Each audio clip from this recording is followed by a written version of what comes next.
नमस्कार, मैं हूं कुलेश्वर पांडे। बड़ी बहस डिबेट लाइव मध्य प्रदेश में आपका स्वागत है। आज हम बात करेंगे मध्य प्रदेश के एआई मिशन की। आपको बता दें, मध्य प्रदेश सरकार ने स्टेट एआई मिशन की शुरुआत कर प्रशासन को स्मार्ट और पारदर्शी बनाने की दिशा में बड़ा कदम उठाया है। इस मिशन के तहत कृषि, स्वास्थ्य और आपदा प्रबंधन में डेटा आधारित फैसलों पर जोर दिया जाएगा। वहीं कैबिनेट ने 6,940 करोड़ रुपए के विकास कार्यों को मंजूरी भी दी है और महंगाई भत्ते में 3% बढ़ोतरी की गई है। सरकार जहां इसे भविष्य का विजन बता रही है, वहीं कांग्रेस ने इसके जमीनी क्रियान्वयन पर सवाल उठाए हैं। स्टेट एआई मिशन को लेकर जारी सियासी वार पलटवार पर देखिए हमारी ये खास रिपोर्ट, फिर उसके बाद करेंगे इस पर विस्तार से चर्चा।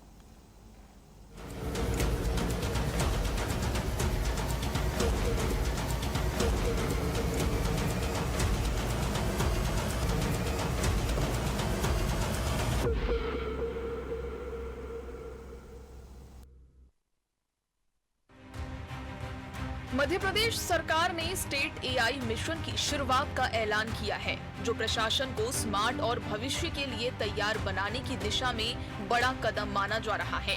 इस मिशन के जरिए कृषि, स्वास्थ्य, पोषण और आपदा प्रबंधन जैसे क्षेत्रों में डेटा आधारित निर्णय लेने की क्षमता विकसित की जाएगी। सरकार का मानना है कि इससे शासन अधिक पारदर्शी और प्रभावी बनेगा। ये पहल प्रदेश को डिजिटल गवर्नेंस के नए युग में ले जाने का प्रयास है। एआई मिशन को चरणबद्ध तरीके से लागू करने का स्पष्ट रोड मैप भी तैयार किया गया है।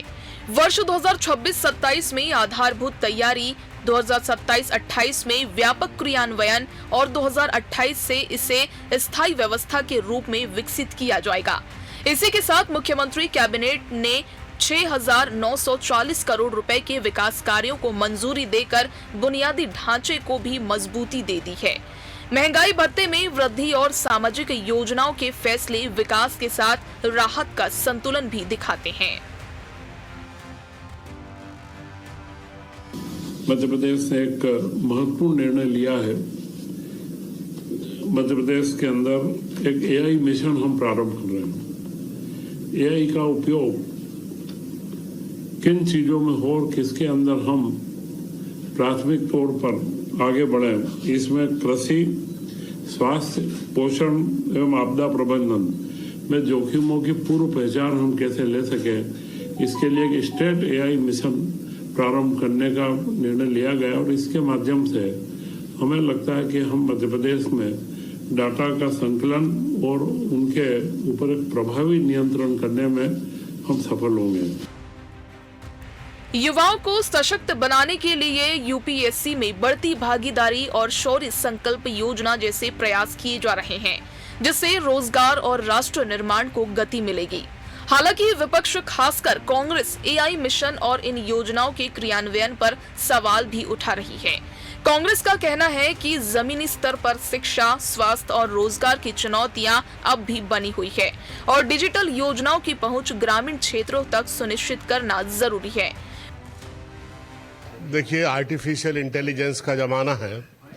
अगर शासन और प्रशासन अपनी नियमित कार्यशैली में अगर एआई को यूटिलाइज करता है तो मुझे लगता है कि समयबद्ध प्रशासनिक कार्य होंगे और क्षमता बढ़ेगी और कार्य में कौशल और उत्कृष्टता आएगी। देखिए, फैसले धरातल पर आना चाहिए। जब फैसले लिए जाते हैं, उनका प्रचार होता है और वो उसका क्रियान्वयन जब मैदान में दिखाई नहीं देता है, जनता को उसका फायदा नहीं होता है, तो ऐसी घोषणा, ऐसे प्रचार का कोई औचित्य नहीं है। नीति, नवाचार और तकनीक के इस दौर में मध्य प्रदेश ने एक मजबूत दिशा तय करने की कोशिश की है। अब असली कसौटी इसके जमीनी असर और आम जनता तक पहुंच की होगी। Bureau report, TV 24 Bhopal.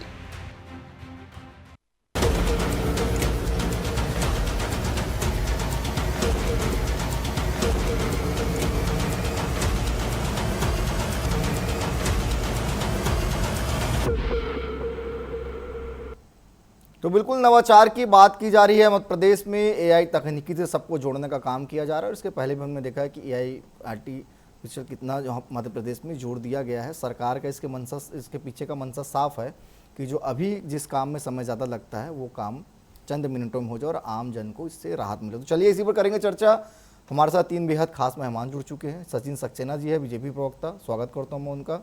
सरयार Khan जी है, कांग्रेस प्रवक्ता, उनका भी स्वागत करता हूँ। राजेंद्र जी है हमारे साथ, वरिष्ठ पत्रकार, उनका भी स्वागत करता हूँ। सचिन जी, सबसे पहले शुरुआत आप ही से करूँगा। सरकार का कदम तो बहुत अच्छा है और निश्चित तौर पे आज जिस तरह से इंटेलिजेंस के साथ सब कोई जुड़ रहे हैं तो एआई से जुड़ना भी बहुत ज़रूरी है, ताकि कुछ जो काम पहले बहुत देर से होते थे वो काम बहुत जल्दी से हो जाए। लेकिन सर, इसका सीधा फ़ायदा आमजन, किसान, युवा वर्ग, उसको कैसे मिलेगा, थोड़ा समझना चाहूँगा। मेरे से प्रश्न है पुरेश्वर जी। सचिन जी। जी जी जी जी थैंक यू पुरेश्वर जी। सर्वप्रथम आपको और आपके अध्यक्ष, आपके सभी दर्शकों को मेरा बहुत नमस्कार। जी। मेरे को शहजाद खान जी को और राजेंद्र जी को मेरा बहुत बहुत प्रणाम। देखिए, आज पूरा विश्व एआई के साथ कदम ताल कर रहा है और निश्चित रूप से भारत का भी उसमें एक प्रमुख स्थान है। और जब हम भारत में करते हैं तो मध्य प्रदेश उससे अछूता नहीं। ऐसे कई उदाहरण हमने पूर्व में भी देखे और वर्तमान में जब माननीय मुख्यमंत्री जी ने कल जिस प्रकार से बात कही कि हम एक स्टेट एआई मिशन प्रारंभ करने वाले हैं, तो निश्चित रूप से कहीं ना कहीं जो हमारी सुशासन की व्यवस्था जो है, जो हमारी जन कल्याण की नीति है, उसमें उसको कैसे प्रभावी ढंग से धरातल पे क्रियान्वित कर सके, अधिक से अधिक लोगों को उसका लाभ मिल सके, कैसे हमारे कार्यों में और अधिक पारदर्शिता आ सके, सुगमता, सरलता आ सके, आम जन को इसका लाभ मिल सके, अब उनके मोबाइल पे सारी चीजें उपलब्ध हो सके, उस दिशा में सरकार का यह महत्वपूर्ण कदम है। देखिए, बड़ी उत्कृष्ट पहल है कुलेश्वर जी। इससे निश्चित रूप से कहीं ना कहीं निर्यात भी बढ़ेगा। निर्यात बढ़ता है तो उद्योग में भी चार चांद लगेंगे, रोजगार के अवसर सृजित होंगे। आप देखिए, कृषि को मैं बात कर लेता हूँ, मैं उद्योग की बात करता हूँ, मैं स्वास्थ्य की बात करता हूँ, मैं आपदा प्रबंधन की बात करता हूँ। तो ऐसे वो क्षेत्र हैं जिसका कि पूर्वानुमान हमें पहले ही कहीं ना कहीं लग जाएगा और जो संभावित उसमें खतरे आने वाले हैं उसका आकलन जब हम पहले से कर लेंगे तो निश्चित रूप से उसका इंतजाम हम सही तरीके से कर पाएंगे। देखिए, हमारी सरकार ने कहीं ना कहीं एक जो सांस्कृतिक विरासत को लेकर जो आगे बढ़ रही है, विकास भी और विरासत भी, तो उसमें किस प्रकार से हम लोग तकनीक का उपयोग करके तो और सरलता और सुगमता प्रदान कर सके, इसका सीधा सीधा लाभ इस जनता को मिल सके, हमारी सरकार उस प्रतिबद्ध है और उस दिशा में कार्य कर रही है। ठीक है, अभी वर्तमान में बात करता हूँ, स्पेसिफिक नीति माननीय मोहन जी जो हमारे प्रदेश के मुखिया उन्होंने लॉन्च करी है, जिसके तहत अभी 30 ऐसी लैब बनने वाली हैं। इन लैब के माध्यम से कहीं ना कहीं जो अनुसंधान है, उस लैब में नए नए प्रकार के प्रयोग हैं, कहीं उसमें शिक्षण संस्थाओं के लिए जो आवश्यक कंटेंट्स है वो सारे वहां पे उपलब्ध हो पाएंगे इस लैब में। इसके साथ साथ मैं बात करता हूँ तो पूरी नॉलेज सिटी और एआई सिटी बनने जा रही भोपाल में। तो भोपाल में जो 2 एकड़ का पूरा एक प्रस्ताव है, वो जो भारत का सबसे बड़ी एआई सिटी बनने जा रही है। और निश्चित रूप से जब वो एआई सिटी बनेगी तो उसमें शिक्षण संस्था भी होंगे, उसमें रिसर्च सेंटर भी होंगे, उसमें एआई हब्स भी होंगे, उसमें टेक्नोलॉजी का कैसे प्रयोग करता है इसके लिए भी जानकारी देने के लिए होंगी। कहीं ना कहीं ये न सिर्फ रोजगार को बढ़ावा देंगे, अभी तो ये इस प्रदेश को उस उन्नत प्रदेशों की श्रेणी में लाके खड़ा करेंगे जो आज एक अपने एक जिसको अपन कहेंगे कि एक हाईटेक तरीके से कहीं ना कहीं अपने विकास की दिशा को सुनिश्चित कर रहे हैं। माननीय मोहन यादव जी की दूरदर्शिता, माननीय मोहन यादव जी का विजन ये इस बात को बताता है कि मध्य प्रदेश भी अब एआई का उपयोग करके बहुत जल्द और तीव्र गति से विकास के राह पे आगे बढ़ने वाला है। ठीक है सरयार जी, सरकार जो है नवाचार कर रही है, हाईटेक तकनीकी से साथ जुड़ रही है ताकि लोगों को इसका फायदा मिले। सर, आप लोगों को संदेह कहां पर है? देखिए, भाजपा की पांडे जी जो शिवराज सरकार थी और अब मोहन यादव सरकार, 22 साल में ये लोग घुमा फिरा कर पुरानी शराब को नई बॉटल में पेश करने का काम करते हैं जी। ये 2016 से शिवराज जी ने भी इस तरह की कई प्रपंच और इस तरह की बातें करी और आज 2026 में अगर मोहन यादव फिर से उसी बात को दोहराते हैं और सारी चीजें बोलते हैं तो निश्चित ही मध्य प्रदेश की जनता जानती है ये लोग सिर्फ बातें करते हैं, ये लोग जमीन पर धरातल पे कोई चीज को उतारने का काम नहीं करते जी। आगे पार्ट पीछे सपाट वाली जो एक कहावत है वो होती है। ये लोग नए नए मंत्रालय में बैठे हर डिपार्टमेंट के चीफ सेक्रेटरीज अपनी अपनी विभाग की समीक्षा में कुछ तो बताना है, कुछ तो मुख्यमंत्री को नया शक्ल देना है कि वो बोल सके पब्लिक के बीच में जाके कि बजाओ ताली बजाओ ताली। तो इस तरह के ये प्रपंच मध्य प्रदेश 22 साल से देख रहा है और 2016 से इस तरह की ये तकनीकों की बात करी है, जब हमारे बुनियादी उन अधिकारी कर्मचारियों को एआई का, आर्टिफिशियल इंटेलिजेंस की आपने अभी तक ना कोई ऐसे ट्रेनिंग कराई है, ना कोई कोर्स करा है जिसकी उनको समझ हो सके, तो उसका रिजल्ट कैसा आएगा ये आप इसी से अंदाजा लगा सकते हैं। ये लोग सिर्फ ओवरनाइट उठ के आते हैं, एक प्रेजेंटेशन वल्लभ भवन में मुख्यमंत्री के सामने बोला, मुख्यमंत्री को उनका ज्ञान का आपको मालूम ही है कितना विस्तार है कि वो खेत के अंदर गुड़ की खेती करा सकते हैं। तो वो अधिकारियों ने उनको बेहतरीन एक उसमें टैब में प्रेजेंटेशन दिया, उसको उन्होंने आत्मसात करा, कैबिनेट में उसको अप्रूव कराया, जनता के बीच में आके प्रेस कॉन्फ्रेंस से करी और वो अधिकारी कर्मचारी उसके नाम पर एक योजना बनाएंगे, उस योजना का एक फंड रखा जाएगा, वो फंड में कैसे भ्रष्टाचार होगा वो होगा। उसके बाद फिर मध्य प्रदेश की वो मासूम जनता जो 22 साल से अपने को ठगा महसूस कर रही है, फिर एक नई योजना के नाम पे ठगा महसूस हो। अभी इन्होंने जो बातें करी मेरे मित्र सचिन जी ने, तो आप बताइए वो जो लैंड बैंक बना था उसकी भी बड़ी बड़ी बातें हुई थी, उनको कई जोनों में बांटने की बातें हुई थी, उससे हमारा उद्योग बढ़ेगा, हमारे कृषि बढ़ेगी, इससे हमारी जो विदेशों से इन्होंने इन्वेस्टर मीटें करी है, लोगों को बुलाया है, प्रदेश में करी है, देश ठीक है शहरयार जी मैं फिर लौटूंगा। हमारे साथ वरिष्ठ पत्रकार के तौर पे हमारे वरिष्ठ संवाददाता प्रिंस गुप्ता जी जुड़ चुके हैं। प्रिंस जी, ये जो नवाचार किया जा रहा है इससे क्या लगता है कि सिर्फ शहरों तक ही सीमित रहेगा? क्या गाँवों के लिए भी डिजिटल जो इंफ्रास्ट्रक्चर होना चाहिए वो क्या सरकार ने तैयार किया है?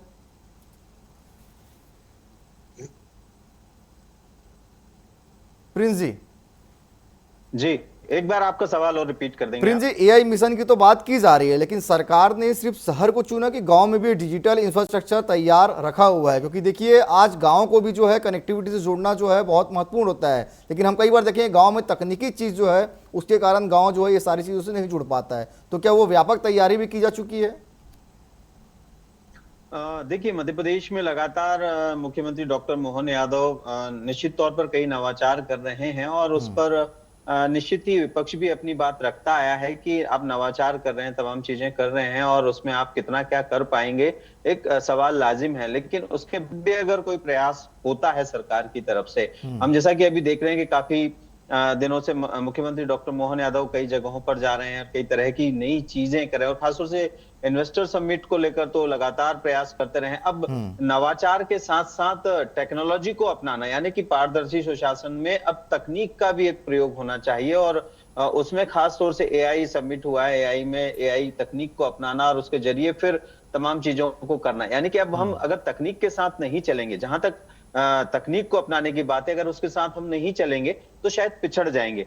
हम विश्व के अन्य कई ऐसे देशों की बात करें जो तकनीक के माध्यम से अपनी जो पूरी शासन प्रणाली है उसको चलाते हैं, करते हैं और डिजिटल जिस तरह से दुनिया हो रही है, डिजिटल के साथ साथ अब एआई ने अपनी दस्तक दे दी है। तो एआई निश्चित तौर पर कहीं ना कहीं एक कदम आगे की बात है और एआई अब पूरी दुनिया की चीजों को बदलने वाला है और उसकी दस्तक अब शुरू हो गई है, तो स्वाभाविक है कि उसमें आप पीछे नहीं रह सकते हैं। तो अपनाना चाहिए और उसको आगे बढ़ाना भी चाहिए।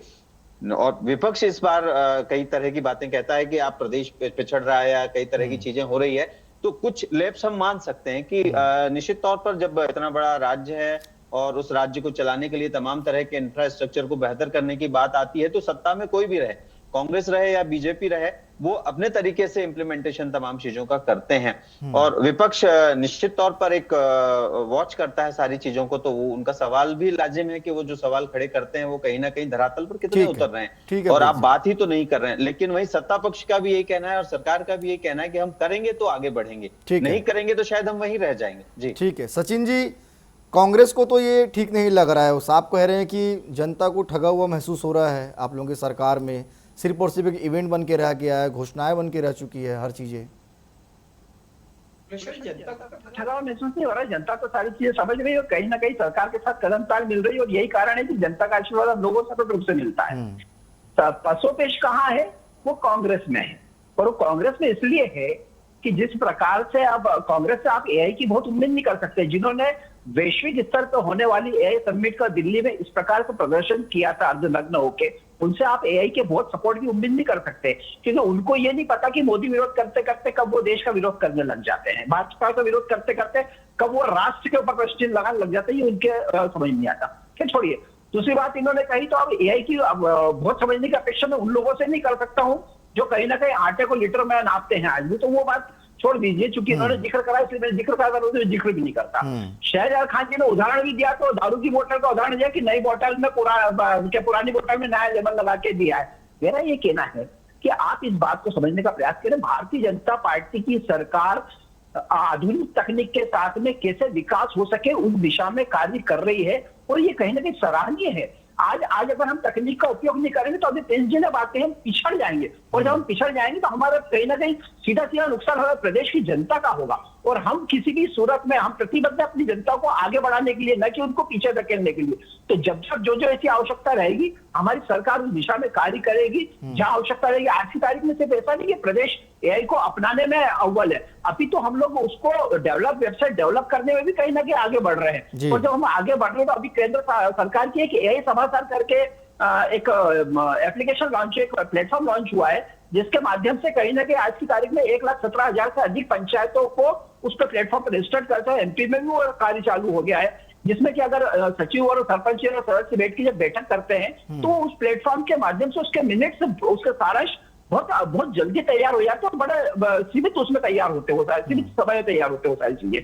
तो जब ऐसी तकनीक है तो उस तकनीक का उपयोग करके अगर मध्य प्रदेश आगे बढ़ रहा है, हमारे 23,000 पंचायतें उससे जुड़ रही है, उसका उपयोग कर रही है, तो मुझे नहीं लगता कि इसमें किसी प्रकार से किसी को समस्या होनी चाहिए। समस्या सिर्फ उनको होगी जिनके लिए एआई भूत होगा, जिनके लिए एआई आज भी हुआ होगा, या वाकई जो लोग कहीं ना कहीं इस प्रदेश की विकास से या इस देश के विकास में अड़ंगा अड़ाना चाहते होंगे, वो एआई का विरोध करेंगे। भारतीय जनता पार्टी की सरकार हर उस तकनीक का स्वागत करती है, हर उस तकनीक को लेकर आगे बढ़ती है, जिससे विकास हो सकता है। और जब विकास और विरासत की हम बात करते हैं तो कहीं ना कहीं आधुनिकता का कैसे उसमें समागम कर सके, कैसे उसमें समायोजन कर सकते हैं, उस दिशा में सरकार हमारे सतत रूप से कार्य करती है। ठीक है शहरयार जी, जो आप लोग इसका विरोध कर रहे हैं, इसके पीछे कोई तथ्य है या सिर्फ राजनीति? क्योंकि बीजेपी साफ कह रही है तकनीक से जुड़ना बहुत ज़रूरी है, और निश्चित तौर पर जिस तरह से अब लगातार एआई की तकनीक आ चुकी है, उससे जुड़ना किसी भी सरकार, आपकी सरकार होती तो शायद आप भी एआई को अपनाते। तो इसके पीछे क्या है? विरोध के पीछे कोई तथ्य है या सिर्फ राजनीति है?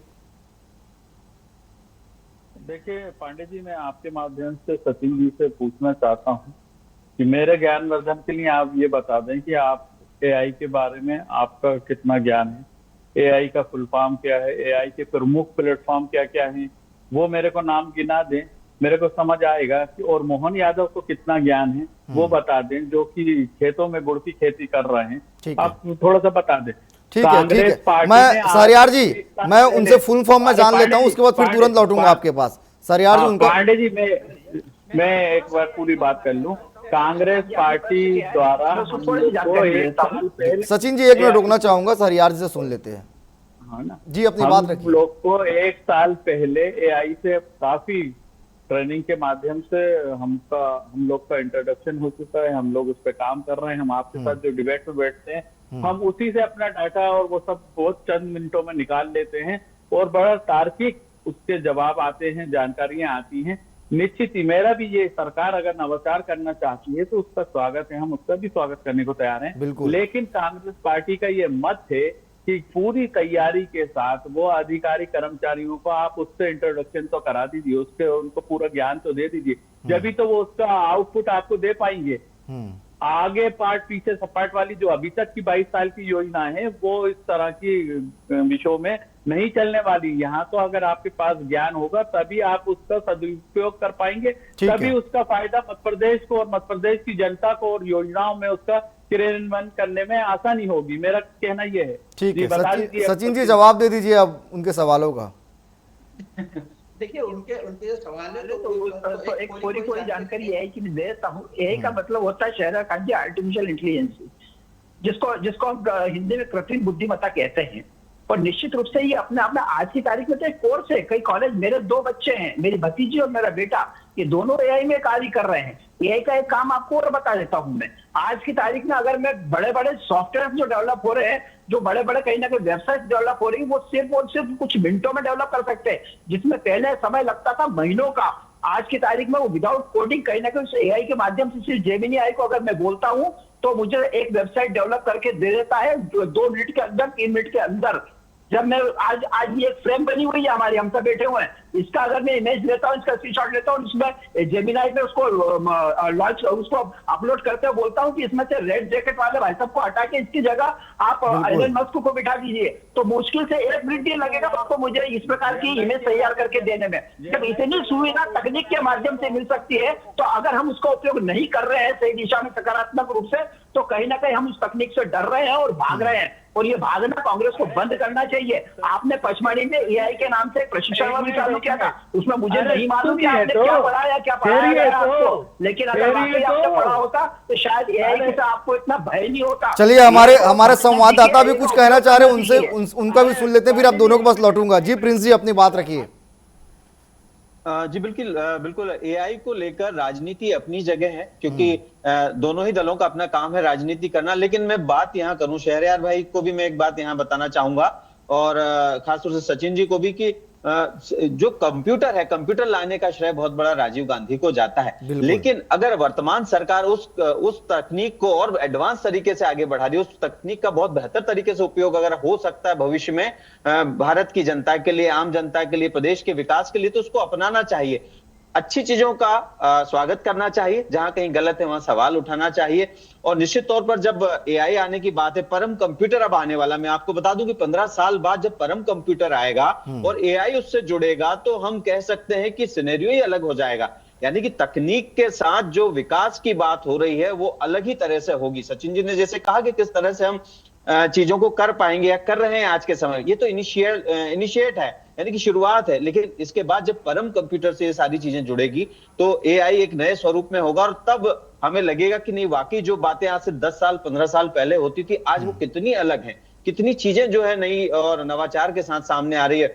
यानी कि मशीनी चीजें अब अपने आप में ऑटोमेटेड हो जाएंगी, तमाम चीजें हमें चुटकियों में मिल जाएगी, कई गणनाएं हमें सेकंड के भी एक हिस्से में मिल जाएगी। तो निश्चित तौर पर इस तरह का कोई नवाचार तकनीक को लेकर होता है, उसका स्वागत करना चाहिए, ये कांग्रेस सरकार हो या बीजेपी सरकार हो, क्योंकि बात जनता की होती है। हमें विकास जनता का और प्रदेश का और देश का करना है, ना कि व्यक्ति का। ठीक है, शहरयार जी अपनी बात पूरी कर लीजिए।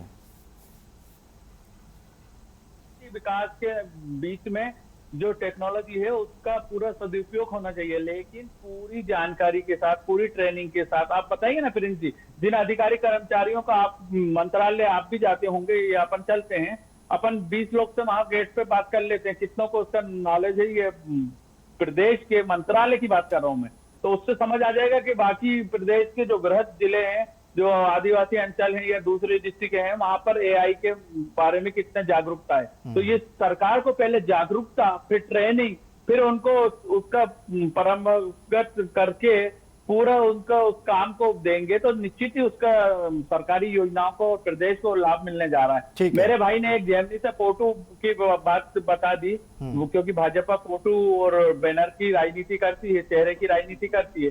बाकी कौन से और प्लेटफॉर्म है जो वो नहीं बता पाए हैं, और उनको भी ट्रेनिंग की जरूरत है, मेरे को ऐसा लगता है। ठीक है सचिन जी, मुझे लगता है इससे सरल भाषा में मैं यही शहरयार खान साहब को नहीं समझा सकता था, जो मैंने समझाने का प्रयास किया है। लेकिन जब हम बात करते हैं कि कैसे सीखेंगे, तो डिजिटलाइजेशन अगर कोई कर रहा है सरकार तो भारतीय जनता पार्टी की सरकार कर रही है। आज की तारीख में 1700 से अधिक अगर ई सेवा एक पोर्टल पे है तो भारतीय जनता पार्टी की सरकार में है। आज की तारीख में 1960 के बाद के जितने भी डेटा है वो सब एक स्क्रीन पे है, तो भारतीय जनता पार्टी की सरकार में। आज की तारीख में बायोमेट्रिक अगर वंदना भवन में भी लागू हुआ है तो भारतीय जनता पार्टी आज की तारीख में लाइफ सर्टिफिकेट आदमी घर बैठे बना सकता है, तो भारतीय जनता पार्टी की सरकार बना सकता है। तो निश्चित रूप से वो सारे काम है। हमने स्वामित्व योजना का भी डेटा कलेक्ट करके कहीं अपलोड करने का कार्य किया है, तो वो भी हमने डिजिटलाइज किया है। हमने संपदा बोर्ड के माध्यम से एक स्क्रीन पे बैठ के कौन सी प्रॉपर्टी का कार्य किया है, तो भारतीय जनता पार्टी की सरकार में किया है। कांग्रेस को ये सब समझने में समय लगेगा थोड़ा सा, ठीक है। चलिए ठीक है, सरकार जो है तकनीकी के साथ जुड़ रही है, खैर विरोध हो रहा है, वो तो समय आने के बाद पता चलेगा कि इसका व्यापक असर कितना धरातल पर दिखता है। फिलहाल समय इजाजत नहीं दे रहा, इसलिए आप तीनों मेहमानों को यहीं पे रोकना पड़ेगा। आप तीनों मेहमानों का बहुत धन्यवाद। तो फिलहाल मध्य प्रदेश में एआई तकनीक के साथ जो है सरकार लगातार काम कर रही है, नवाचार से हर चीज़ को जोड़ रही है, लेकिन विपक्ष को ये गवारा नहीं हो रहा है। विपक्ष का साफ तौर पर कहना है कि ये सिर्फ और सिर्फ घोषणाएं और वादे बन के रह जाएंगे। तो फिलहाल आज के लिए इतना ही, कल किसी और विषय के साथ होगी मुलाकात। मुझे दीजिए इजाज़त, धन्यवाद।